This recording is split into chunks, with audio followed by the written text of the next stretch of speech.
Hi all, welcome back to our channel.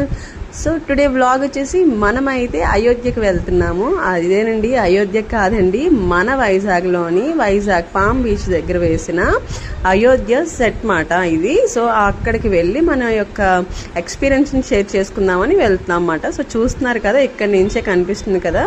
So first of all మనం బీచ్ని అయితే cross చేస్తున్నాము. బీచ్ని cross చేసి ఉడా park ఉంటుంది కదండి, దాని దగ్గరలో వెళ్ళాలన్నమాట. సో విశాఖ మ్యూజియం ఉంది కదా, సో దాని ఆపోజిట్ గానే ఉంది. సో మనం అనేది కూడా శ్రీ గరుడ అయోధ్య రామ మందిరం అని ఉంటుందండి. అక్కడే టికెట్స్ అనేది అలాట్ చేస్తారు. పర్ ఈచ్ పర్సన్ కి 50 రూపీస్. సో మేమైతే టికెట్ లోపలికి వెళ్ళిపోయిన నాతో పాటు మీరు కూడా చూసేయండి లోపల ఎలా ఉంటుంది. లోపలికి ఎంట్రీ టికెట్ వచ్చేసి 50 అండి ఈచ్ పర్సన్ కి. సో ఇది 45 days ప్రదర్శిస్తారన్నమాట ఈ అయోధ్య రామ మందిరాన్ని.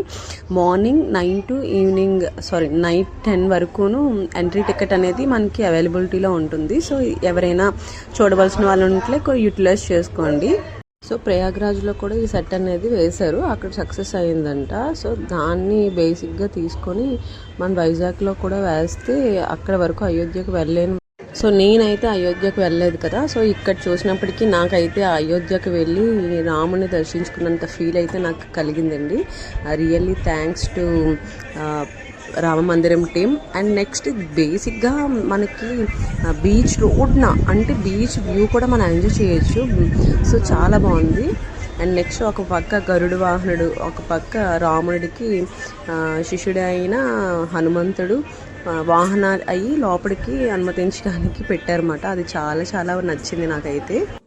రామచంద్రాయ జనక రాజజా మనోహరాయ మామకాభీష్టదాయ మహితమంగళం చారు కుంకుమోపేత చందనాలు చర్చితాయ హారకటక శోభితాయ భూరి మంగళం విమల రూపాయ వివిధ వేదాంత వేద్యాయ సుజన చిత్త కామితాయ సుభద మంగళం రామదాస మృదుల హృదయ తామరస నివాసాయ స్వామి భద్రగిరివరాయ దివ్యమంగళం దివ్యమంగళం దివ్యమంగళం.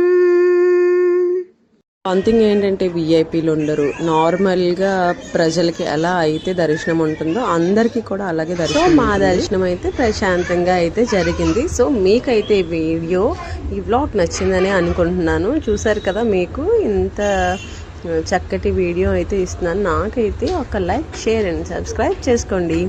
సో ఈ దర్శనం అనంతరం మేమైతే బయటకు వచ్చేసాము. సో బయటకు వచ్చేసిన తర్వాత సో బీచ్ వ్యూ అయితే కొంచెం అలా కాసేపు కూర్చొని చూసేసి బయటకు వచ్చేసి షర్బత్ అనేది తాగేమాట. నాకు చాలా ఇష్టం షర్బత్ అనేది. సో నేనైతే సాల్ట్ తీసుకున్నాను. మళ్ళీ మోరీ మిక్సర్ కూడా చేయించుకున్నాము. మోరీ మిక్సర్ తినేసిన తర్వాత మా జర్నీ అయితే స్టార్ట్, ఇంటికి అయితే వెళ్ళిపోయాము. సో మీకైతే ఈ బ్లాగ్ నచ్చిందని కూడా అనుకుంటున్నాను. మస్ట్ అండ్ షుడ్గా కమెంట్ సెక్షన్లో అయితే కమెంట్ చేయండి. ఇంకెందుకు లేట్ అండి, లైక్, షేర్ అండ్ సబ్స్క్రైబ్. మన ఛానల్ పేరు తెలుసు కదండి, భాగ్య ముచ్చట్లు. Thank you everyone.